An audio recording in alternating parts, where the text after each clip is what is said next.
دنیا کا کوئی خوشقسمت شخص ہوگا جس کی زبان پہ استغفار کا بول ہوگا.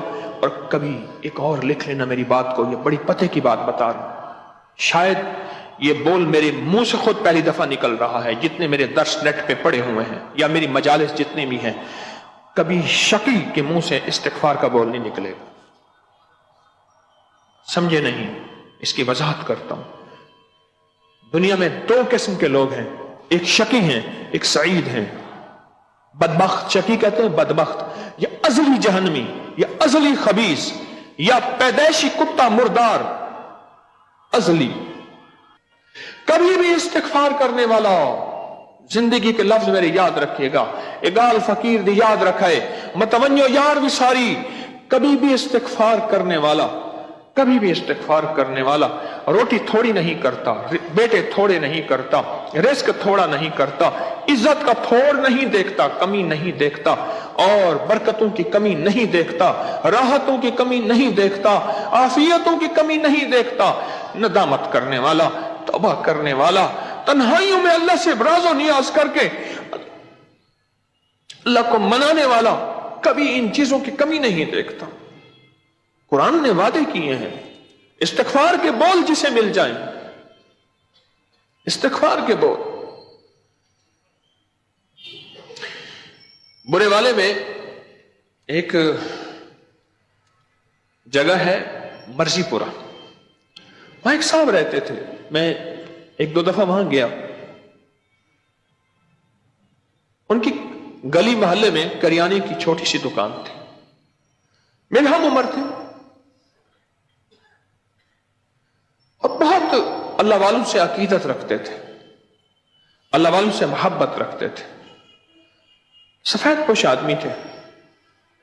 ان کو اچانک بیٹھے بیٹھے دل کا دورہ پڑا اور دل کی تکلیف ہوئی اور دل مچل گیا اور دل روٹھ گیا. اور ان کے بول تھے اللہ میری توبہ, اللہ میری توبہ, بس یہ بول تھے. اور انہی بولوں کے ساتھ وہ اس دنیا سے رخصت ہو گیا. ان بولوں نے جو اس کی لاج رکھی نا, اس کی مغفرت کروائی اور اس کو جنت کے تاج پہنائے اور جنت کی بہاریں اور رونقیں دی, اب سوچ نہیں سکتے. ان بولوں میں خوش قسمت انسان وہ ہے, وہ دنیا کا خوشحالیوں کا راز پا جائے گا جس کے پاس استغفار ہے, جس کے پاس ندامت کے بول ہیں, جس کے پاس توبہ کے بول ہیں, جس کے پاس توبہ کے لیے کوئی آنسو ہیں. دنیا کا خوش قسمت انسان ہے. میرے رب کے پاس سارا ناز ہے اور بندے کے پاس سارا نیاز ہے, اور دنیا کا خوش قسمت انسان ہے جس کے پاس نیاز ہو. اس لیے میں کہتا ہوں اپنے نام کے ساتھ ناز نہ لکھا کرو. میں نے ناز نام لکھنے والوں کو کبھی خوشحال, کبھی پرسکون نہیں دیکھا, جتنی دولت ان کے پاس چاہے آ جائے, کیونکہ سارا ناز صرف اللہ کے پاس ہے, اور سارا نیاز اور سارا جھکنا اور سارا چھوٹا پن اور ساری ذلتیں یہ صرف میرے پاس ہیں, اور ساری عزتیں مولا تیرے پاس ہیں.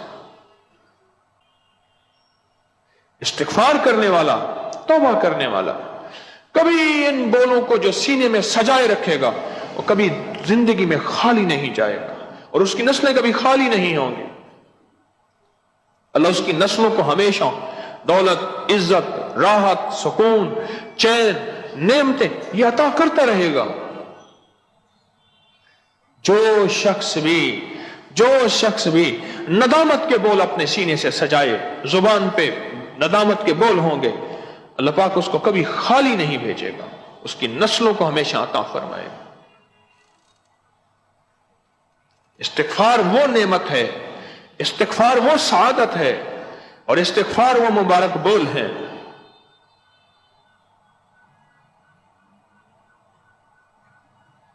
ہاں یہ حقیقت ہے. امام احمد بن حنبل رحمت اللہ علیہ بڑے وقت کے امام, بہت عظیم ہستی, سفر میں تھے تو ایک مسجد میں تشریف لے گئے, رات گزارنے کے لیے رات پڑ گئی. ناواقف تھے, انہیں جانتا کوئی نہیں تھا. مسجد کے خادم نے کہا جی نکلے، میں نے مسجد بند کرنی ہے۔ اس نے کہا تو بند کر کے چلا جا، میں پردیسی فقیر ہوں، رات یہاں رہ جاؤں گا۔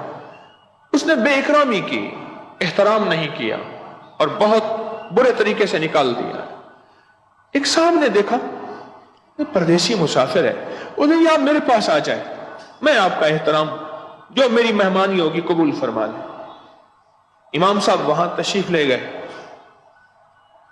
وہ بندہ چلتا تھا تو استغفار کرتا تھا، اٹھتا تھا تو استغفار کرتا تھا، بیٹھتا تھا تو استغفار کرتا تھا۔ امام احمد بن حنبل رحمۃ اللہ علیہ نے اس سے پوچھا وہ اس کا فائدہ بھی پایا؟ اس نے کہا یہ بڑے فائدے پائے، دنیا میں جو مانگتا ہوں مل جاتا ہے، کائنات میں جو سوچتا ہوں ہو جاتا ہے، دولت، عزت، رزق، صحت، برکت، خوشیاں، خوشحالیاں، کامیابیاں، مگر اب ایک آس باقی رہ گئی کہ امام احمد بن حنبل سے ملاقات ہو جائے۔ ایک آس باقی رہ گئی ہے، جو مانگا ملا، جو سوچا پایا، ایک آس باقی رہ گئی ہے کہ امام احمد بن حنبل رحمۃ اللہ تعالی علیہ سے ملاقات ہو جائے۔ انہوں نے کہا مجھ فقیر کا نام احمد بن حنبل ہے، وہ تیری آس بھی پوری ہو گئی ہے۔ دنیا کا کوئی خوش قسمت شخص ہوگا جس کی زبان پہ استغفار کا بول ہوگا۔ اور کبھی ایک اور لکھ لینا میری بات کو، یہ بڑی پتے کی بات بتا رہا ہوں، شاید یہ بول میرے منہ سے خود پہلی دفعہ نکل رہا ہے، جتنے میرے درس نیٹ پہ پڑے ہوئے ہیں یا میری مجالس جتنے بھی ہیں، کبھی شقی کے منہ سے استغفار کا بول نہیں نکلے گا۔ سمجھے نہیں، اس کی وضاحت کرتا ہوں۔ دنیا میں دو قسم کے لوگ ہیں، ایک شقی ہیں، ایک سعید ہیں۔ بدبخت، شقی کہتے ہیں بدبخت، یا ازلی جہنمی، یا ازلی خبیث، یا پیدائشی کتا مردار، ازلی، کبھی اس کے منہ سے استغفار نہیں نکلے گا۔ کیوں؟ اس کے لیے فیصلہ ہی ازلی ہونے کا ہے۔